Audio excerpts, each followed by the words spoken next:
తను పుట్టినప్పుడు తన కోసం ఆ శివుడు తలపెట్టిన గమ్యం ఏమిటో నాకు తెలియలేదు. తన మరణం ఆ ప్రయాణానికి నాంది మాత్రమే అని, ఆ గమ్యం వైపు వేసే మొదటి అడుగని తెలియలేదు. తన కోసం దేవతలకి అసురులకి మధ్య జరిగిన ఈ ఆ యోధుని ప్రయాణంలో రెండో అధ్యాయమని తెలియలేదు. తప్పుకో విశ్వాసర, బాహుబలికి శిక్ష తప్పదు.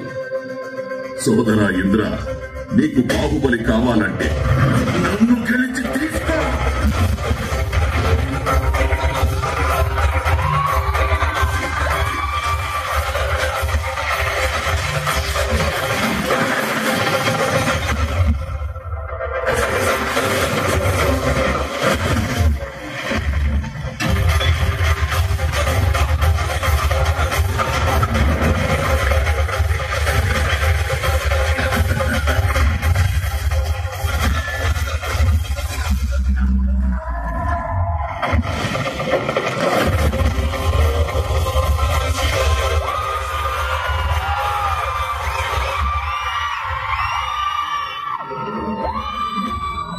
ఈ బాహుబలిని ఎవరు కాపాడతారు ఇప్పుడు?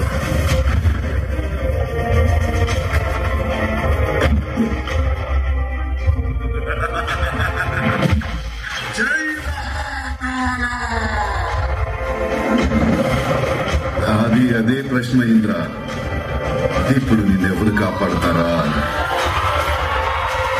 ఈ 14 లోకాల మనుగడ ఒకే ఒక మానవుడి చేతిలో. ఆ శక్తి పేరే బాహుబలి.